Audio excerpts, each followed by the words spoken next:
नमस्कार दोस्तों, इन जिलों की एक श्रृंखला में आज हम नया डिस्ट्रिक्ट जो है वो लेके आए हैं जिसका नाम है बिलासपुर। और आज हम करेंगे बिलासपुर भाग 1। आज हम जो है एक बहुत ही इंटरेस्टिंग फैक्ट जो है बिलासपुर के बारे में पढ़ेंगे।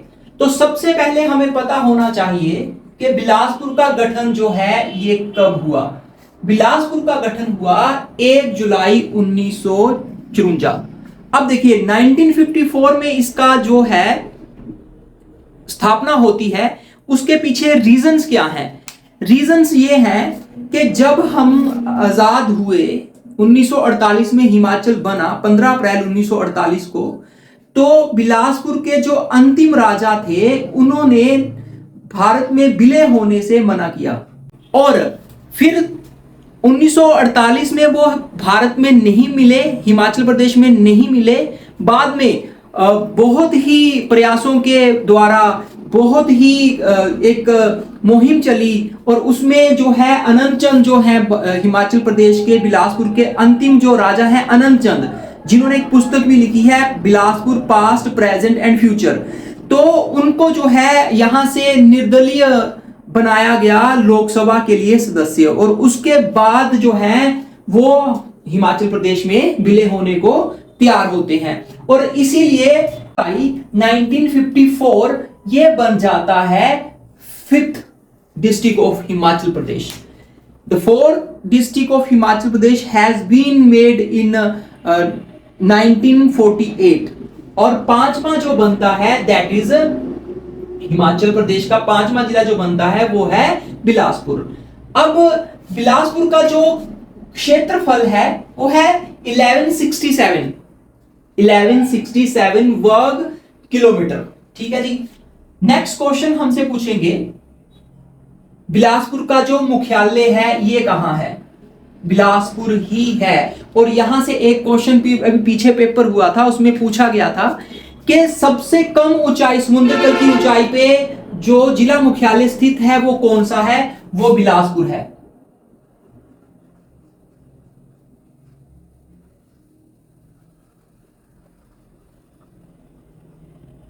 समुद्र तल से कम ऊंचाई पर जो जिला मुख्यालय स्थित है वो कौन सा है। वो है बिलासपुर। विधानसभा क्षेत्र यहां पे है 4। एक और जगह है वो है कुल्लू। कुल्लू में भी 4 हैं। हमने याद रखना है बिलासपुर और कुल्लू। बिकुल मैंने आपको पहले भी बताया है, बिकुल ब मतलब बिलासपुर, कुल मतलब कुल्लू, तो इन दोनों में ही 4 हैं।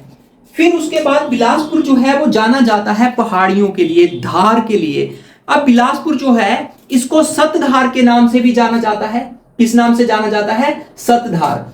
बिलासपुर को सतधार के नाम से क्यों जाना जाता है, क्योंकि यहां पे 7 पहाड़ियां हैं। 7 पहाड़ियों की वजह से ये जाना जाता है सतधार के नाम से। कहलूर के नाम से भी जाना जाता है। अगर प्राचीन नाम पूछेंगे तो कहलूर हो जाएगा। अब कौन कौन सी हैं ये हम पढ़ेंगे, जो कि बहुत ज्यादा इंपॉर्टेंट है। सबसे पहले है नैना देवी धार। कौन सी है। नैना देवी धार। अब नैना देवी धार जो है इसमें माता नैना देवी का मंदिर भी है। कोट कहलूर और फतेहपुर किला ये भी यहीं पे है। ये इंपॉर्टेंट है, यहां से क्वेश्चन बनता है। वो पूछेंगे कोट कहलूर किला कहां है। पहला बिलासपुर।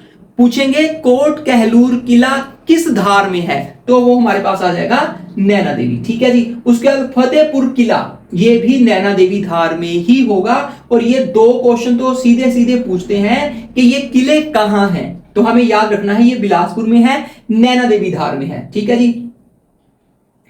अब उसके बाद है कोटधार। कोटधार जो है यहां पे हमारे पास है बछरेटू किला। कौन सा है। बछरेटू किला। क्या है। बछरेटू किला।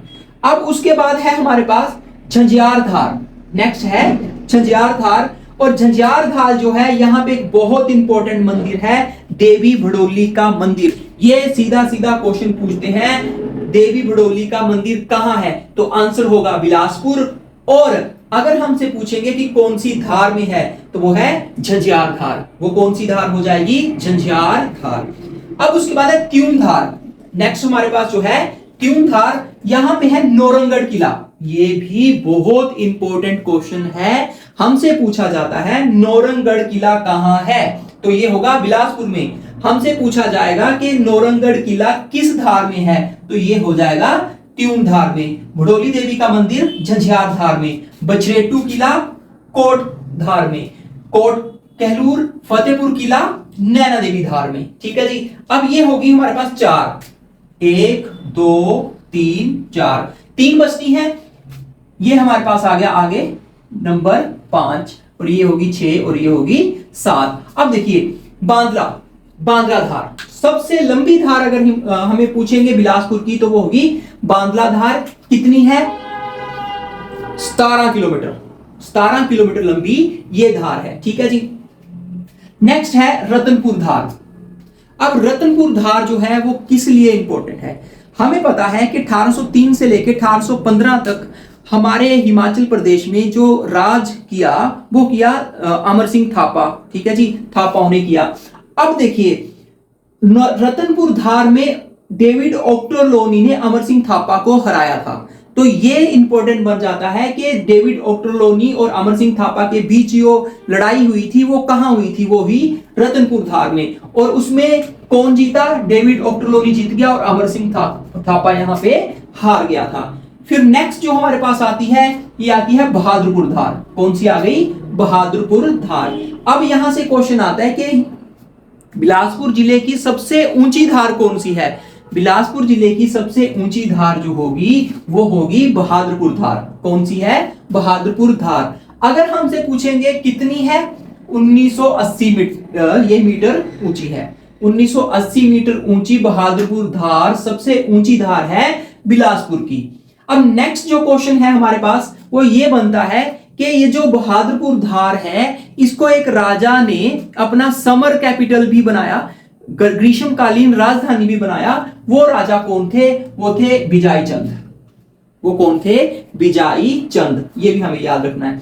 अब हमारे पास इंपॉर्टेंट आता है नदियां। कहां की? बिलासपुर की। अब बिलासपुर की नदियां इसलिए लिखा क्योंकि मेन नदी तो यहां पे एक है सतलुज, लेकिन उसके बाद हमारे पास कुछ छोटी नदियां हैं इसकी सहायक, तो वो भी पेपर में हमसे पूछते हैं, इसलिए हमने नदियां लिखा है। ठीक है जी। तो पहले है सतलुज नदी। अब सतलुज नदी मंडी से आके बिलासपुर में एंटर करती है। ठीक है जी, मंडी से आती है और बिलासपुर में एंटर करती है, और जो जगह है जहां पे ये एंटर करती है वो जगह है कसोल। वो जगह कौन सी है? कसोल। फिर उसके बाद हमारे पास नेक्स्ट क्वेश्चन बनेगा कि ये छोड़ कहां जाती है हिमाचल प्रदेश को? अब सतलुज नदी जो है हिमाचल प्रदेश में तिब्बत से आती है, और तिब्बत से जिस जगह प्रवेश करती है वो है किन्नौर, और उस जगह का नाम है शिपकी। क्या नाम है? शिपकी। अब शिपकी से चलते चलते कुल्लू, यहां शिमला, सोलन, मंडी, फिर बिलासपुर पहुंचते पहुंचते इसका लास्ट पॉइंट आ जाता है भाखड़ा। क्या आ जाता है? भाखड़ा। और भाखड़ा का नैला गांव। कौन सा?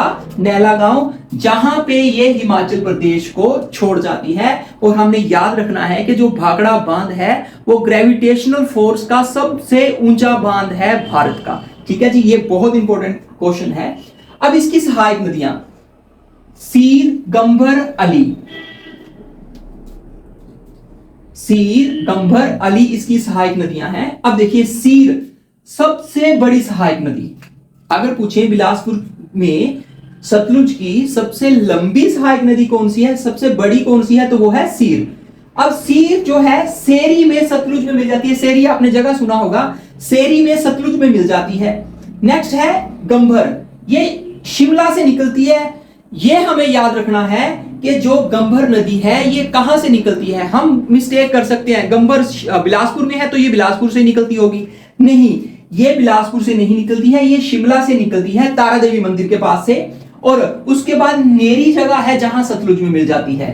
किस में मिल जाती है? सतलुज में जगह है नेरी। नेक्स्ट है हमारे पास अली। बिलासपुर में एक फिश ब्रीडिंग सेंटर है जिसका नाम है द्योली। द्योली मत्स्य प्रजनन केंद्र, वो सबसे बड़ा केंद्र है हमारा मत्स्य का, और वो अली खड्ड के किनारे ही है। किस खड्ड के किनारे है? अली खड्ड। अब ये भी बिलासपुर से नहीं निकलती, ये निकलती है सोलन से। ये कहां से निकलती है? सोलन। सोलन कहां से निकलती है? अर्की। सोलन का जो ये अर्की है वहां से निकलती है, और ये बिलासपुर में सतलुज में मिल जाती है कोठी हरार। बिलासपुर सतलुज में कहां मिल जाती है? कोठी हरार में। तो ये जो है हमारे पास बेसिक जो बहुत इंपॉर्टेंट इंफॉर्मेशन है आज की, वो हमने पढ़ी है, जिसमें ये धार बहुत इंपॉर्टेंट है, ये नदियां बहुत इंपॉर्टेंट हैं। ये जो है वो बेसिक नॉलेज है जो हमें होनी ही चाहिए, लेकिन हमें ये याद रखना है बचरेटू किला, नौरंगढ़ किला, भड़ोली देवी मंदिर, ठीक है जी, और उसके बाद रतनपुर धार, बांदला धार, और उसके बाद बहादुरपुर, क्योंकि ये सबसे ऊंची है और विजयचंद का समर कैपिटल भी थी। नदी है हमारे पास सतलुज नदी, कसोल में बिलासपुर में एंटर करती है, मंडी से आती है, भाखड़ा नैला गांव छोड़ जाती है। सहायक नदियां सीर गंभर अली, सहायक नदियां हैं सीर गंभर अली, सीर गंभर अली। सीर सबसे बड़ी है, गंबर शिमला से निकलती है, अली जो है सोलन के अर्की से निकलती है। तो ये थी हमारे पास आज फर्स्ट पार्ट ऑफ बिलासपुर।